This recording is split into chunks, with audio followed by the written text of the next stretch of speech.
부천의 모 어린이집 사망 사건의 엄정 수사와 영유아 종합 안전 대책을 촉구하는 기자회견을 갖도록 하겠습니다. 지금 우리 시대의 이 화두가 안전한 사회를 만드는 이런 게 이 문제에 대한 책임의 1차적 당사자는 어린이집일 테고, 어린이집에 맡기게 되면 법적으로든 모든 것을 포함해서 그 어린이집이 아이의 안전을 이제 책임져야 되는 거고, 우리의 어떤 그런 미래 세대인 아이들의 안전 문제를 우리가 소홀히 하고 또 그런 불행한 사태가 발생을 만약에 했다면 그거에 대한 우리 사회 각계각층의 책임 당사자들의 책임 있는 어떤 대책이 이루어져야 되는데, 오늘을 계기로 해서 다시 세빈이와 같은 그런 비극이 이렇게 발생하지 않을 수 있는 그런 여러 가지 어떤 장치들, 제도적인 장치, 또 사회적 합의를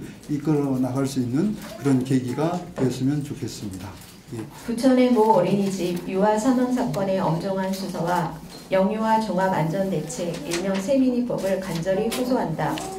4.16 세월호 참사 이후 안전한 사회 만들기 아젠다가 국가적 차원은 물론 지난 6.4 지방선거 시기 모든 후보의 첫 번째 공약으로 등장하였다. 이는 우리 부천에서도 예외는 아니었다. 재선된 김만수 시장도 첫 번째 공약이자 시정의 제1과제로 365일 안전한 부천을 만들겠습니다라는 취지 아래 안전도시를 내걸고 365 안전센터 설치, CCTV 확대 설치, 실종 아동 근심 걱정 없는 시스템 구축, 어린이들의 안전한 공간 조성 등 구체적인 정책을 제시하였고 지금 이를 추진해 나가고 있다. 이러한 상황에서 불행하게도 지난 5월 7일 우리 부천의 소사구에 있는 모 어린이집에서 18개월 된 아이가 사망하는 가슴 아픈 사건이 발생합니다.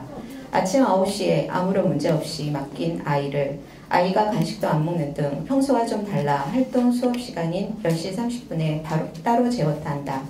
그래도 점심시간인 12시에는 깨워 점심을 먹어야 했으나 방치된 가운데 13시 20경에 호흡과 밑박이 완전히 멈춘 채 발견된 것이다.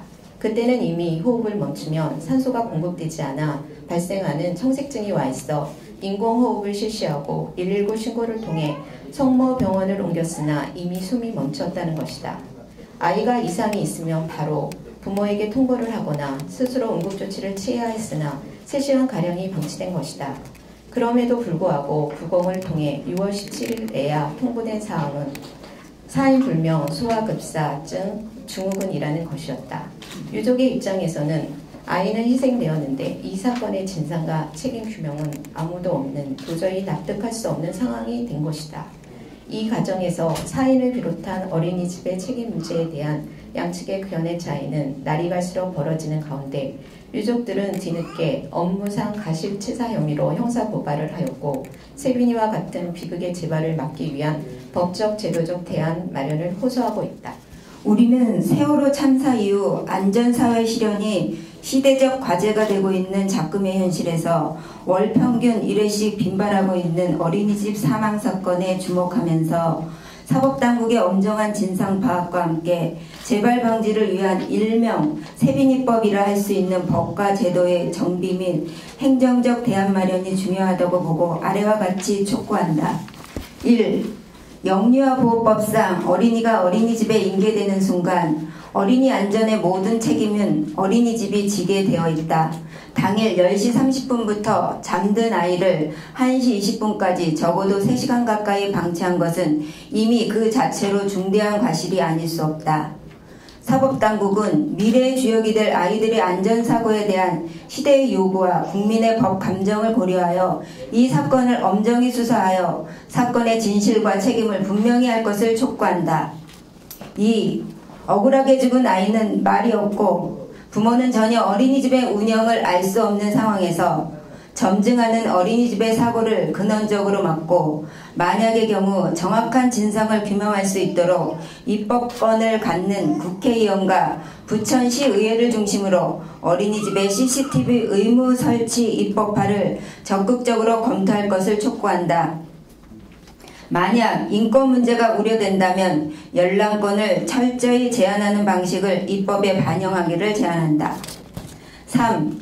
동시에 보육시설의 관리 소홀과 방임에 대한 책임 기준이 애매모호한 영유아 보호법과 아동복지법을 강화하는 입법 조치가 이루어지기를 촉구한다.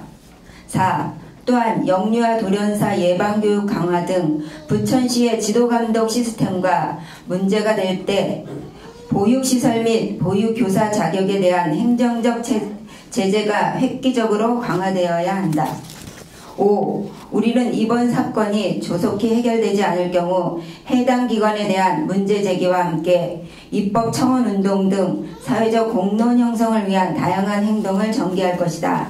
2013년 8월 1일 부천시민연합, 부천 YWCA, 부천 여성노동자회, 부천 환경교육센터, 부천시민 아이쿱생협, 민주노총 경기도본부, 부천시형 김포지부, 부천 카톨릭 노동사목, 부천청년회, 부천여성회, 부천노동문제연구소, 부천노동상총연합회, 아시아인권문화연대, 부천 평화와 통일을 여는 사람들, 부천 새시대 여성회, 부천시 비정규직 근로자 지원센터.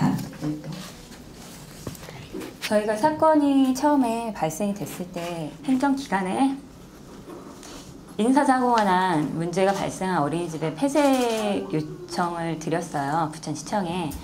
하지만 아직 경찰 수사 단계이기 때문에 어떤 자기네들이 정확한 사실관계를 확인하지 못했기 때문에 당장 폐쇄는 어렵다라고 했지만 119가 일단은 출동을 했기 때문에 이미 소문이 났기 때문에 어린이집 아이들이 빠진 걸로 알고 있습니다. 지금 현재는 운영을 안 하는 걸로 되어 있어요. 근데 지금 폐쇄 조치, 행정처분으로 폐쇄 조치를 당한 건 아닙니다. 저희가 맨 처음에 사건 발생일날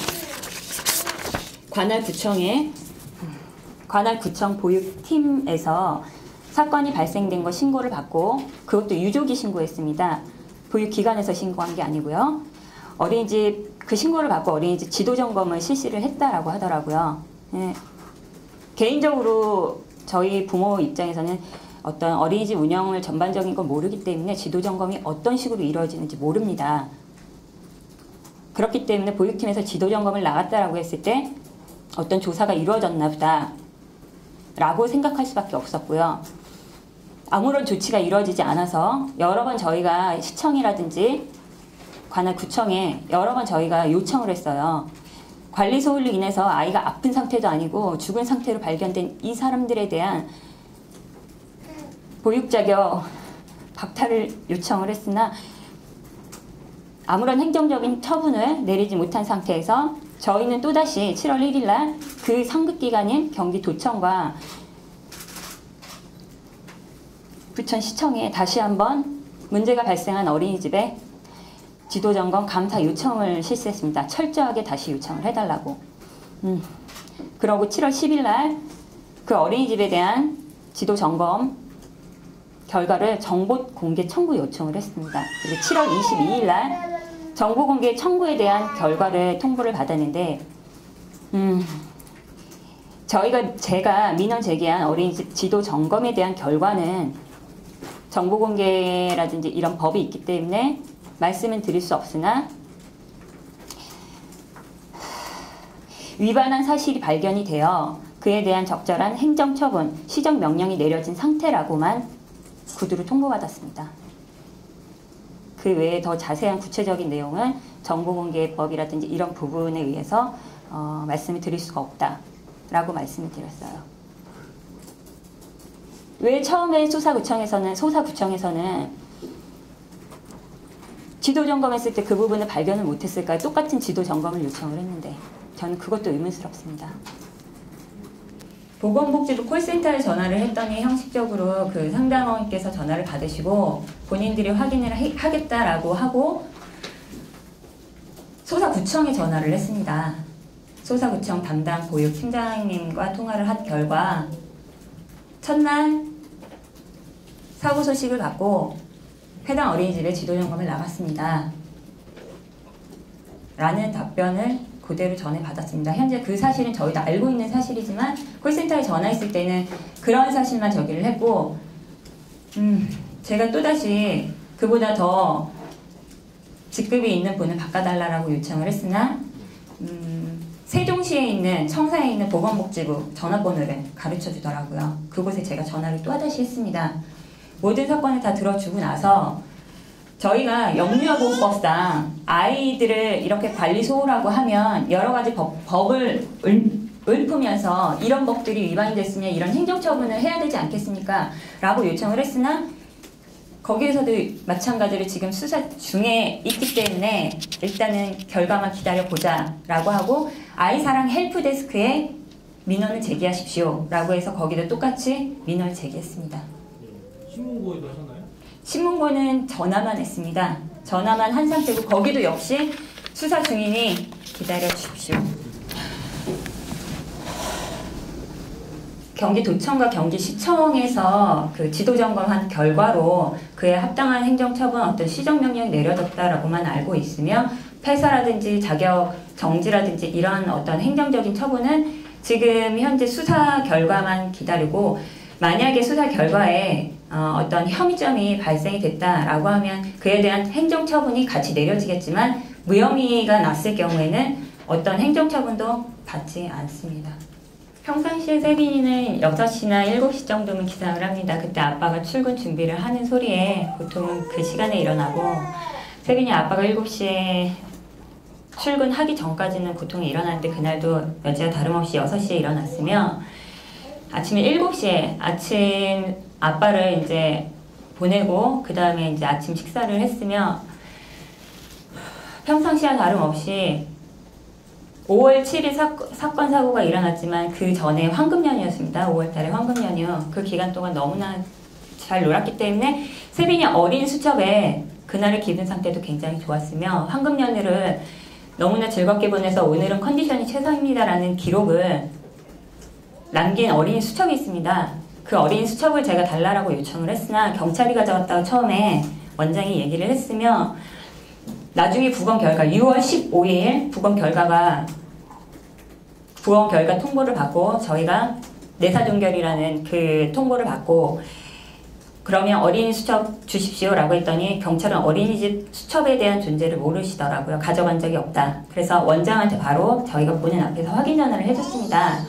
당장 어린이집에 가서 그날이 일요일이었습니다. 당장 어린이집에 가서 세빈이의 물건을 어린이집 수첩 물건을 요청을 했습니다. 하지만 제가 어린이집 물건을 가져가기 싫다고 해서 버렸다고 합니다. 어린이집 물건을 가져가기 싫다라고 표현한 그 자체도 세빈이 어린이집 가방과 식판 그리고 수첩을 그 사람들이 폐기시켰으나 저희가 입학금을 주고 저희가 지불하고 저희 소유는 저희 것입니다. 세빈이의 것입니다. 어린이집 물건의 소유가 아닙니다.